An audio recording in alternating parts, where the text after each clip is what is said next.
Assalamualaikum warahmatullahi wabarakatuh. Halo rekan pembangunan Aceh, kita hadir lagi di Batrit Bapeda Bercerita dan kita sudah memasuki bulan suci Ramadan 1444 Hijriah ya. Jadi untuk kita semuanya, Agustia pengen ngucapin selamat menunaikan ibadah puasa di bulan yang penuh berkah ini, dan kita juga berharap semuanya bisa menjalani dengan baik, kemudian disehatkan tubuhnya, diringankan langkahnya, mudah-mudahan aja gitu ya. Oke, amin. Nah, hari ini ada yang spesial, di mana di bulan suci Ramadan kali ini kita akan membahas sedikit tentang bagaimana sih berpuasa tapi juga menyehatkan tubuh, atau bagaimana kita bisa memilih gizi nutrisi dari makanan kita untuk dampingan kita untuk berbuka puasa, menu buka puasa lah mungkin maksudnya gitu ya. Oke, hari ini kita sudah kedatangan tamu spesial, adalah Dr. Mutia Winanda, MGizi SPGK. Kita sapa beliau terlebih dahulu. Halo, assalamualaikum dokter. Waalaikumsalam Tia. Aduh, cute banget dokter. Ternyata ya. Apa kabar dokter di bulan puasa? Kabar baik, alhamdulillah. Kita Puasa kan lancar. Amin, alhamdulillah. Ini kan kita baru masuk di minggu-minggu pertama bulan puasa. Boleh cerita nggak sih apa yang membedakan di bulan puasa kali ini dengan di tahun-tahun sebelumnya? Karena kan sebelumnya kita COVID ya. Iya, betul. Yang membedakan apa nih dok? Ya, kan tahun ini kita sudah tidak dalam keadaan pandemi COVID ya, karena kan pandeminya sudah dicabut ya, sudah landai. Ya, sudah ini. Jadi kali ini mungkin kita bisa lebih menjalankan puasa dengan tidak ada rasa takut kan. Kalau kemarin kita mau beribadah kita takut, mau pergi sholat tarawih kita takut gitu ya, mau keluar buat beli-beli makanan juga kayaknya takut gitu. Akhirnya kita di rumah aja. Nah, kali ini mungkin puasanya lebih dengan suasana hati yang lebih tenang gitu. Jadi mungkin beribadah juga lebih tenang tanpa ada rasa takut. Mungkin kali ini puasanya mudah-mudahan lebih berkah ya. Berkah, amin ya. Untuk semuanya pastinya ya. Nah, ini juga kalau untuk rekan pembangunan Aceh yang pengen tahu seperti apa sih dokter Mutianya ini, bisa langsung cek di Instagram juga ya dok ya. Iya. Apa sih di Instagramnya dok? Instagram @dr.mutiawinanda. Silakan di follow. Iya. Karena banyak sekali informasi feed-feednya yang menarik dan juga mengedukasi ya. Dokter Mutia nih juga aktif sekali di Aceh Peduli ASI. Ya, betul ya? Betul. Sebagai ketuanya. Saat ini alhamdulillah diamanatkan menjadi ketua. Wow, ini adalah rules models baru untuk kita semuanya, di mana kita juga masih bisa bekerja sebagai seorang ibu, sebagai seorang istri. Tapi jangan lupa juga bahwasanya tugas kita juga adalah memberikan hak kepada anak-anaknya menyusui. Setuju sekali. 2 tahun ya dok ya? 2 tahun. 2 betul. tahun. Itu hak, itu harus kita berikan, harus kita perjuangkan gitu. Jadi harus didukung ibu-ibu supaya bisa memperjuangkan memberikan hak anaknya. Selama 2 tahun itu? Selama 2 tahun. Wah, tapi kalau yang nggak sampai 2 tahun gimana dok? Pasti ada cerita di balik itu kan. Ada alasan kenapa dia tidak bisa berhasil sampai 2 tahun. Itu menjadi pilihan. Pasti ada, ibu selalu pasti memberikan yang terbaik buat anaknya. Tapi yang penting ibunya tahu dulu, mendapatkan informasi dengan seutuhnya bahwa kenapa harus 2 tahun, kenapa harus diberikan secara eksklusif 6 bulan, tuh harus tahu dulu. Ketika ibunya tidak bisa memberikan, ya sudah, itu sudah keputusan, pasti itulah yang terbaik. Iya, tapi kan dok, curcol sedikit nih ya, kan banyak suka ada yang bilang menjudge seseorang ibu yang tidak bisa memberikan ASINya selama 2 tahun. Kita kan nggak tahu bahwasanya dia di belakang dia punya cerita sedih mungkin, perjuangannya juga. Tapi benar nggak sih kalau hal-hal tersebut bikin si ibunya sendiri ini jadi yang kayak moodnya bakal hilang, apa sih namanya, baby blues ya? Iya, justru itu. Jadi pendukung ibu menyusui di sini memang tidak boleh menghakimi ya, gitu ya. Jadi kita sebagai konselor, kan saya kebetulan juga konselor menyusui ya. Hal yang paling haram dilakukan adalah menjudge ibu atau menghakimi apapun keputusan dia gitu kan. Karena ibu menyusui itu butuh dukungan. Jadi yang penting dia didukung supaya ya itu tidak terjadi baby blues itu. Ketika dia merasa tidak didukung, dia merasa sendirian, makin sulit untuk menjalankan proses itu kan? Betul sekali, setuju sekali. Karena apa? Kalau secara pribadi juga saya udah ngalamin yang namanya dijudge oleh kiri kanan. Betul. Tapi at least di titik ini saya ngerasa saya berhasil. Versi saya, ya. Aduh, pagi-pagi. Oke, Dokter Mutia Winanda, masih kita pembahasan di puasa.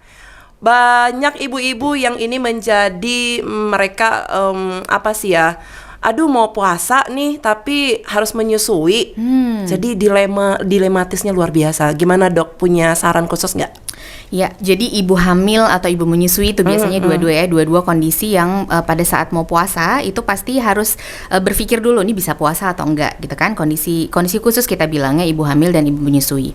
Yang pertama kali sebelum dilakukan adalah cek dulu ke dokter. Apakah itu ibu hamil atau ibu menyusui? Pastikan dulu ke dokter kondisinya baik atau enggak. Contohnya misalnya ibu hamil nih, kehamilannya dipastikan baik, maka dia boleh berpuasa sebetulnya gitu ya. Kemudian kalau ibu menyusui selama 6 bulan ASI eksklusif kan, anak itu sangat tergantung dengan asupan dari ASI ibunya gitu. Maka sebetulnya ada kan keringanan juga dalam agama kita bahwa boleh kalau kita tidak berpuasa gitu. Tapi kalaupun kita mau berpuasa tentu kita harus pastikan nutrisinya cukup. Nah, benar. Gitu. Jadi supaya janin dapat nutrisi yang cukup, bayi yang kita susui juga mendapatkan nutrisi yang cukup meskipun kita sedang berpuasa. Apa yang terjadi ketika si ibu memilih egois untuk tetap berpuasa, tapi dia nggak juga memikirkan nutrisi untuk si bayinya? Ya, kalau misalnya tidak memperhatikan, maksudnya nggak konsul ke dokter dulu, dalam kondisi nggak periksa ke dokter, nggak tahu nih kondisi kehamilannya gimana, tapi tetap ngotot mau puasa gitu kan? Bisa jadi ibunya kekurangan nutrisi. Pada saat puasa kan otomatis makanan kita berkurang kan, asupannya berkurang gitu ya. Kalau dia tidak konsul dulu, maka dia tidak tahu harus makan seperti apa supaya bisa tetap cukup gitu kan? Benar. Janinnya bisa kekurangan makanan. Kalau janin kekurangan makanan, otomatis pertumbuhan perkembangannya juga bisa terganggu. Itu kalau ibu hamil. Kalau misalnya ibu menyusui, tetap egois mau puasa, bisa jadi produksi ASI bisa menurun gitu ya, karena pada saat puasa itu kan kita tidak minum. Nah, kondisi dehidrasi kadang-kadang bisa membuat produksi ASI sedikit menurun karena 80% ASI itu adalah air gitu kan. Jadi kalau ibunya dehidrasi otomatis asupan ASInya juga mungkin akan berkurang. Meskipun secara komposisi tidak terlalu banyak perubahan, ASI tetap diberikan dalam komposisi yang terbaik, diproduksi tetap dalam komposisi yang terbaik meskipun ibunya berpuasa gitu. Tapi tetap harus memperhatikan asupan ibunya, asupan gizi ibunya. Kalau untuk asupan gizinya ini berarti dia bisa lebih banyak ketimbang orang-orang normal yang berpuasa, atau dia harus ada yang khusus nih, makanan khusus begitu? Iya, jadi kalau untuk ibu hamil dan ibu menyusui, puasa itu hanya memindahkan jam makan, bukan mengurangi. Kadang-kadang kan kita berpuasa, makan kita jadi berkurang ya. Makan siang kan kita nggak makan, akhirnya kita cuma makan 2 kali. Nah, kalau untuk ibu hamil dan ibu menyusui, otomatis dia harus memindahkan 1 jam makannya di saat dia nanti tidak berpuasa pada malam hari itu. Jadi makannya tuh tetap bisa 3 kali tuh. Nanti sahur makan, buka puasa makan, nanti menjelang setelah tarawih itu harus ada makan 1 kali lagi dengan komposisi yang lengkap supaya dia cukup gizinya. Oke, nah jadi ini mudah-mudahan juga untuk rekan pembangunan Aceh yang sedang mengalami fase itu ya, fase hamil ataupun lagi sedang menyusui anaknya, mudah-mudahan tetap masih bisa berpuasa, tapi tidak mengabaikan. Iya, betul. Oke, cakep ya. Oke, penasaran nggak sih rekan pembangunan kenapa kita kalau di hari-hari biasa itu kalau nggak sarapan kita sering kayak asam lambung pagi-pagi, kemudian sering kita tuh kehausan. Tapi di saat kita berpuasa, kenapa tiba-tiba kita nih mampu kok puasa? Apa yang terjadi dengan tubuh kita sendiri, Dok? Ya, jadi memang sudah banyak ya penelitian yang menunjukkan sebetulnya puasa itu banyak sekali manfaat kesehatannya gitu ya. Jadi pada saat itulah the power of mindset sebetulnya ya kan, gitu. Pada saat kita berpuasa, kita sudah niat kan, niat dari malam sebelumnya bahwa kita akan puasa esok hari. Ketika kita sudah punya mindset, maka tubuh kita ternyata mampu gitu, karena otak kita dengan saluran cerna tuh sebenarnya ada ada koneksi gitu. Jadi apapun yang ada apa yang kita pikirkan itu sebenarnya berpengaruh ke seluruh tubuh kita gitu ya. Nah, jadi puasa itu sebetulnya manfaatnya memang banyak sekali gitu. Ternyata pada saat kita berpuasa, gula darah kita bisa terkontrol gitu ya. Hormon insulin itu adalah salah satu hormon yang besar pengaruhnya membuat kita merasa lapar dan lapar dan ingin makan gitu ya. Jadi ketika kita makan, gula darah kita naik, hormon insulin keluar untuk menurunkan kadar gula darah gitu kan. Nah, itu akan menimbulkan rasa lapar. Ketika gula darah sudah mulai turun, rasa lapar muncul, kita makan lagi gitu. Nah, tapi pada saat kita puasa kan kita nggak makan. Jadi hormon insulin itu dalam keadaan yang nggak naik turun gitu loh. Gitu. Nah, itu sebenarnya yang bikin ternyata kita kuat loh. Kalau misalnya kita puasa tuh kita nggak makan, kita nggak apa-apa gitu. Karena mindset tadi itu, dan gula darah kita pelan-pelan akan menurun pada saat kita berpuasa gitu kan. Gitu. Jadi manfaat puasa itu ternyata dari penelitian bisa membuat kadar gula darah terkontrol. Kemudian ada inflamasi namanya. Inflamasi itu suatu keradangan yang ternyata juga dengan puasa itu merendah kondisi inflamasinya itu. Jadi orang yang kelebihan berat badan, orang yang punya penyakit metabolik ya, misalnya seperti jantung, darah tinggi, diabetes gitu ya, itu sebetulnya tubuhnya dalam kondisi inflamasi, keradangan tadi itu. Nah, jadi kalau misalnya puasa ternyata keradangan semua itu menurun. Jadi kondisi tubuh kita tuh seperti apa ya? Seperti di reset gitu ya, dalam tanda kutip, semuanya membaik. Yang tadinya asam lambung itu bisa membaik juga gitu. Kecuali kondisi asam lambungnya memang kalau ada luka atau ada perdarahan itu beda cerita ya. Tapi kadang-kadang orang yang mengalami asam lambung itu sebetulnya dia nggak ada gangguan di dalam di dalam lambungnya. Hanya pola gaya hidupnya saja yang bikin dia jadi asam lambungnya sering kumat. Gaya hidup? Ya, gaya hidup. Seperti apa? Pola makan yang tidak teratur. Makan dengan porsi yang banyak sekaligus gitu ya. Atau jam makan tengah malam misalnya. Kebiasaan merokok, nah itu juga, itu semua faktor-faktor yang membuat orang punya asam lambung tuh sering kumat. Tapi ketika kita berpuasa, kita makannya porsinya lebih kecil gitu ya. Terus habis itu jam makannya juga tidak sesembarangan kalau kita tidak puasa. Mungkin yang merokok jadinya tidak merokok, malah asam lambungnya nggak kumat gitu pada saat berpuasa gitu. Jadi manfaatnya memang banyak. Sudah banyak penelitian yang menunjukkan manfaat puasa itu baik untuk kesehatan. Iya, gitu. Benar-benar juga sih ya. Karena kan ngerasa memang kalau pas-pas di awal-awal puasa ini ya akan terasa berat. Karena yang biasa kita makan pagi, siang, malam, kira malam. Nah, ketika berpuasa tiba-tiba kita memang harus menahan diri banyak sekali. Dan itu nggak ada kan yang namanya orang meninggal gara-gara dia berpuasa. Nggak ada. Justru itu menyehatkan. Kalau bisa nggak sih untuk orang yang kelebihan overweight, dia bisa kurus hanya karena dengan puasa, Dok? Ya, jadi juga salah satu manfaatnya adalah bisa untuk menurunkan berat badan dengan catatan. Nah, ada dengan catatan. Jangan lupa. Apa itu? Kadang-kadang ada orang yang puasa berat badannya malah naik. Setuju nggak Tia? Betul ya? Iya. Kadang-kadang ada yang ngerasa udah puasa tapi kok malah pas lebaran bukannya kurus malah tambah naik gitu ya. Nah, dengan catatan pada saat puasa itu tetap menjalankan pola makan yang seimbang ya, pola makan yang baik sesuai dengan kebutuhan. Seringkali kita berpuasa, kita puasa nih di jam dari subuh sampai maghrib, tapi ketika kita buka puasa kita balas dendam. Semuanya mau dimakan. Menjelang buka puasa beli takjil tuh, belanja semuanya mau dibeli gitu kan. Semua mau dibeli, semua mau dimakan. Terus buka puasa dengan makanan serba tinggi lemak, tinggi garam, tinggi gula. Nah, itu kayaknya nggak bakal turun tuh berat badannya. Kebanyakan sih orang-orang kita kan begitu. Benar. Jadi memang bisa kurus, bisa menurunkan berat badan, tapi memang harus tetap dijaga asupan gizinya. Oke, catat ini rekan pembangunan, jangan sampai yang semuanya di sini begitu pas buka udah kalap duluan kan. Lebaran bener-bener lebaran gitu. Pengalaman pribadi loh, Dok. Ya Allah. Curcol, oke ya. Tapi ini nice banget informasi dari Dokter Mutia tentang bagaimana sih kita menjalani puasa tapi dengan kondisi yang fit juga gitu ya. Oke, tadi sudah terbahas masalah ibu hamil dan juga ibu menyusui. Bagaimana mereka harus bisa menempatkan diri berpuasa tapi juga tidak sampai si anaknya keteteran lah begitu ceritanya. Kalau dari sisi kedokterannya sendiri nih, Dok, orang-orang yang dalam kondisi seperti apa yang mereka bisa dikatakan diperbolehkan untuk tidak berpuasa begitu? Ya, mungkin dengan pasien-pasien yang misalnya punya kondisi yang dia harus makannya memang harus teratur gitu ya. Misalnya tadi misalnya dengan kondisi penyakit saluran cerna tapi bukan karena pola gaya hidup tadi ya. Jadi memang misalnya ada luka gitu, atau dia memang ada perdarahan, atau mungkin lambungnya habis operasi gitu misalnya ya. Nah, gitu boleh. Itu misalnya mungkin dia butuh makan, butuh ada asupan nutrisi 3 jam sekali misalnya, atau harus minum obat di 4 jam sekali misalnya. Itu kan tidak memungkinkan dia untuk puasa ya, kondisi-kondisi seperti itu. Itu kondisi udah parah banget ya, Dok? Ya mungkin bisa dibilang bisa yang kondisi lebih beratnya gitu ya. Tapi kalau misalnya kondisi-kondisi pada pasien yang sakit gula misalnya, yang butuh harus suntik insulin sekian jam, terus harus makan 6 jam sekali atau 4 jam sekali, nah itu mungkin juga dia tidak bisa berpuasa. Tapi sebetulnya bisa kalau dikonsulkan dulu ke dokternya kondisinya secara umum seperti apa, menyesuaikan gitu. Kalau misalnya udah parah mungkin nggak usah puasa dulu gitu. Jadi jangan terlalu dipaksain juga sih kalau memang ngerasa kondisi tubuh sedang tidak baik-baik saja.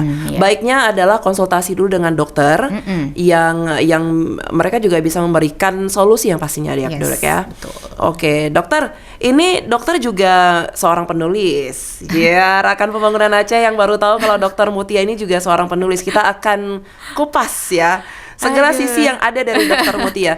Dok, ini kan berarti buku pertama ya? Iya, jadi kalau dibilang penulis sebenarnya belum penulis ya, baru pengalaman pertama menulis. Iya. Tapi itu adalah awalan yang cukup baik. Mudah-mudahan. Dengan rutinitas yang padat, seorang dokter buka praktek juga ya, mengurus keluarga. Kapan itu nulisnya? Disempet-sempetin ya, begitulah ceritanya. Jadi memang diajak kebetulan dengan teman-teman di Aceh Peduli ASI untuk bisa ikutan nulis book chapter ini gitu ya. Jadi dengan latar belakang ilmu yang saya punya gitu, dengan ketertarikan dengan dunia menyusui juga, maka akhirnya ya udah coba deh gitu menulis satu book chapter aja gitu kan. Memang yaitu di sela-sela pekerjaan sehari-hari, di sela di rumah juga mesti harus ngurus anak-anak dan keluarga gitu ya. Jadi judulnya memang menulis itu betul-betul disempat-sempatkan, dipepet-pepetin dalam tanda kutip gitu supaya selesai gitu, tapi akhirnya selesai juga. Berarti tulisnya tentang gizi atau pengalaman perjalanan dari dokternya sendiri? Kebetulan di buku itu tentang gizi ibu menyusui. Gizi untuk ibu menyusui kebetulan gitu. Wow, Dokter Mutia ini kan bagian gizi ya. Ya. Kadang dok, ini saya ngerasa sendiri nih, ada orang yang memang dia kelebihan berat badan, tapi dia nggak mengalami sakit apapun, dok. Ya. Apakah dia baik-baik saja? Iya. Boleh dong, karena gimana ya dok ya, kita kan pada faktanya banyak sekali orang yang mengalami kondisi seperti itu, tapi mereka nggak tahu nih mau minta pertolongannya kemana, dok. Betul. Ya, jadi sebetulnya kelebihan berat badan, obesitas ya. Kalau misalnya obesitas, kita ceritanya obesitas itu sebenarnya adalah penyakit. Dia menjadi berbahaya ketika orang yang mengalami obesitas itu tidak merasa sakit. Yang paling sering itu adalah orang ngerasa berat badannya berlebih, tapi karena dia nggak pernah punya keluhan, ya dia nggak ngerasa sakit. Padahal obesitas itu adalah penyakit. Jadi obesity is a disease gitu ya. Makanya obesitas itu harus diterapi, harus diberikan supaya sembuh gitu. Jadi kadang-kadang masih ada orang yang beranggapan nggak apa-apa kelebihan berat badan selama sehat-sehat aja dan merasa senang dengan happy aja dengan dirinya, maka dia nggak mencari pertolongan gitu. Tapi itu yang harus kita sadarkan, sebetulnya yang sedang dikampanyekan adalah orang harus sadar bahwa obesitas itu adalah penyakit. Ketika pun dia tidak merasa penyakit saat ini gitu ya, tapi tubuhnya sudah dalam kondisi inflamasi tadi yang saya cerita itu. Jadi orang obesitas itu banyak sebenarnya menyebabkan dia kelebihan berat badan kan penumpukan massa lemak ya. Orang kelebihan berat badan itu massa lemaknya yang kelebihan, bukan berat tulangnya yang besar, bukan ototnya yang banyak, kecuali atlet kayak Aderai gitu, itu mungkin berat badannya tuh lebih tuh, tapi dia otot semua gitu, beda ceritanya. Tapi kalau misalnya obesitas, itu yang kebanyakan tuh lemak. Nah, penumpukan lemak yang berlebihan dalam badan itu menyebabkan tubuh kita selalu dalam keadaan inflamasi. Rendah sih, tapi inflamasinya tuh kronik, terjadi terus-menerus. Akhirnya dia merusak ginjal bisa, dia merusak pembuluh darah, dia merusak pankreas, akhirnya 10 tahun, 15 tahun kemudian muncullah segala macam penyakit itu. Komplikasi jadinya. Ya, jadi obesitas itu penyakit karena dia bisa kemana-mana penyakit lain gitu. Nah, gimana cara menurunkan berat badan di bulan puasa dengan berolahraga? Ya. Olahraga seperti apa? Ya, jadi memang pada saat kita berpuasa pun tetap direkomendasikan untuk beraktivitas fisik gitu ya. Jadi aktivitas fisik itu meskipun kita berpuasa bukan alasan untuk kita bisa mager-mager tidur-tiduran aja, meskipun katanya tidur adalah ibadah ya waktu puasa. Tapi nggak boleh malas gitu ya, nggak boleh mager. Tetap harus ada aktivitas fisik minimal 30 menit.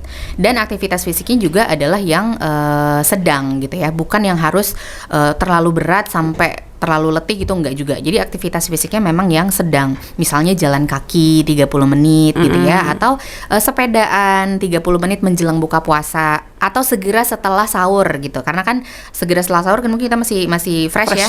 Itu boleh melakukan aktivitas fisik. Jalan kaki, kemudian olahraga apalagi ya?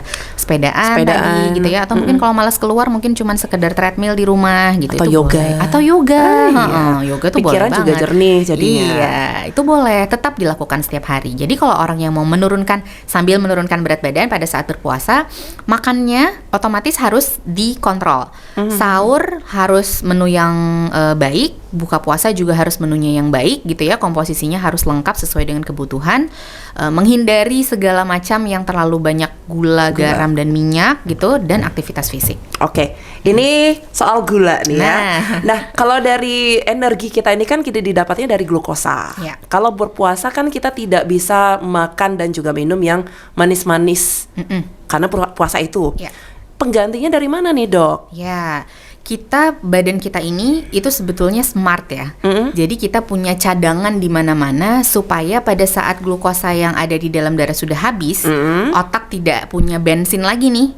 Otak itu bensinnya cuma maunya dia dari glukosa gitu ya. Iya. Gitu. Ketika dia bensinnya sudah habis, maka dia akan suruh badan untuk memecahkan, ayo sini cadangan glukosanya mana? Saya udah kehabisan nih gitu kan. Nah, jadi pertama kali yang dia pecah adalah cadangan glukosa yang ada di otot dan di hati, glikogen namanya. Itu dulu yang dia pecah. Tapi itu ada batas waktunya tuh. Sekian jam habis tuh ya. Kemudian setelah dia habis, apa yang berikutnya bisa dipecah untuk kasih makan otak? Yang dipecah adalah lemak. Nah, yang tadi otot. Yang pertama otot dan hati. Nah, diambil cadangan glukosanya dari situ. Setelah habis, kemudian dia akan memecah lemak. Lemak itu dipecah bisa diambil sebagai bensin juga, cadangan, baterai cadangan nih ceritanya. Jadi pada saat orang berpuasa, otomatis massa lemak itu akan banyak yang dipecah karena tubuh kita selalu kehabisan glukosa. Kan kita puasanya 14 jam ya. 14 jam itu pasti cadangan glikogen di otot dan di hati itu udah habis. Jadi dia pasti akan mengambil cadangan dari lemak. Lemak yang terakhir bukan? Lemak yang terakhir. Gitu. Lemak itu akan dipecah untuk mencukupi kebutuhan glukosa kita tadi itu. Gitu. Jadi yang kelebihan lemak nggak apa-apa dong. Iya sebetulnya nggak apa-apa. Asal jangan ditumpuk lagi. Asal jangan ditumpuk lagi. Udah cukup aja. Udah gitu ya. Ini bagus loh pemilihannya. Saya baru tahu jujur ya. Karena juga ya kalau untuk informasi seputar kesehatan kan nggak sedetail dengan Dokter Mutia yang tahu gitu. Nah, tapi ini adalah informasi yang terbaik juga. Saya tahu, yakin juga ada beberapa teman-teman dari Rakan Pembangunan Aceh juga ini baru tahu. Dokter, memilih menu makanan di bulan puasa itu harus seperti apa? Sorry to say, karena memang orang-orang kita itu kalau udah buka puasa pakainya yang gorengan, minyak-minyakan, lemak-lemakan. Sebenarnya itu worth it nggak sih? Ya, jadi kalau tadi kita sudah tahu bahwa puasa itu bermanfaat gitu ya. Kalau kita tahu bahwa sebetulnya sangat menyehatkan sekali loh puasa ini gitu ya.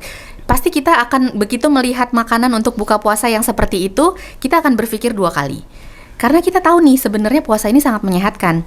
Tapi makanan gorengan itu memang kelihatannya sangat enak ya. Tahu nggak kenapa dia enak? Karena kita ngelihat itu pada saat kita sedang lapar-laparnya gitu kan. Makanan seperti itu akan terlihat sangat enak ketika kita sangat lapar gitu. Tapi pas kita udah buka puasa, minum air putih, makan kurma 3, belum tentu tuh kita masih mau nyentuh itu yang namanya gorengan.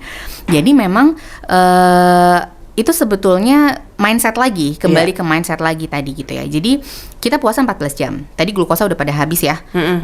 Begitu kita buka puasa, yang disarankan memang makanan yang bisa memberikan energi yang siap serap, yang cepat bisa menaikkan kadar glukosa kita yang sudah sangat-sangat low tadi setelah puasa 14 jam gitu ya. Jadi anjuran Rasulullah untuk berbuka puasa dengan kurma gitu ya, itu sangat-sangat baik sekali karena kurma itu menyediakan energi yang cepat sekali diserap, bisa mengganti kehilangan glukosa yang sudah hilang selama 14 jam. Betul. Kita makan kurma dulu kan, takjil dulu ya, makan kurma atau sesuatu yang manis yang mengandung gula sederhana yang siap diserap tubuh.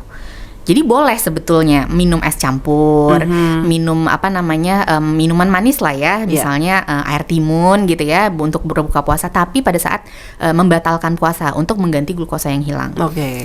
Jangan buru-buru makan, sholat maghrib dulu, kasih waktu untuk tubuh kita, lambung kita menerima makanan gitu, baru setelah itu kita makan dengan komposisi yang lengkap. Baiklah, wow. Kalau udah makan minum manis, pasti lihat gorengan rasanya kayak Aduh, Enggak gitu. deh, enggak gitu ya. Ya. Tapi kalau makan gorengan boleh nggak sih? Karena Sebetulnya kan boleh. Boleh ya. Boleh. Hanya saja tidak berlebihan. Tidak berlebihan. Boleh kok. Kalau untuk kurma, anjuran Nabi itu berapa butir kalau untuk berbuka puasa? Jadi 3 kan ya, 3 atau ganjil kan? Ganjil ya. 3 atau ganjil. Jadi tapi sebenarnya kalau misalnya dilihat secara komposisi nutrisi, 3 butir kurma itu sebetulnya cukup tuh jumlahnya untuk mencukupi kebutuhan energi kita tadi, glukosa kita yang hilang gitu ya. Karena kurma itu uniknya apa? Kurma itu kan dia sebetulnya glukosanya tinggi ya, gulanya tinggi. Dia tuh termasuk salah satu buah-buahan yang gulanya tinggi. Makanya orang sakit gula takut tuh makan kurma, katanya nggak boleh makan kurma, takut gula darahnya naik gitu, karena memang dia tinggi gulanya gitu ya. Jadi 100 gram kurma itu gulanya tuh bisa sampai 60 gram gitu, memang tinggi sekali gulanya.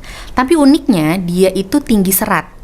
Jadi ketika kita konsumsi meskipun gulanya tinggi, karena serat yang tinggi itu dia tidak langsung menaikkan kadar gula darah tuh langsung naik gitu enggak? Gitu. Jadi dia diserapnya juga sedikit lebih perlahan gitu. Jadi aman, sebetulnya orang sakit gula pun aman makan kurma asal jumlahnya sesuai dengan yang dianjurkan gitu ya. Mungkin 3 biji kurma itu adalah satu porsi yang sangat sesuai. Sesuai sekali. Ditambah madu boleh ya berarti ya? Boleh madu sebagai pengganti dari glukosanya sendiri. Iya, boleh. Berarti bagus banget loh kalau untuk manfaat dari madu dan juga kurma itu ya, Dok ya.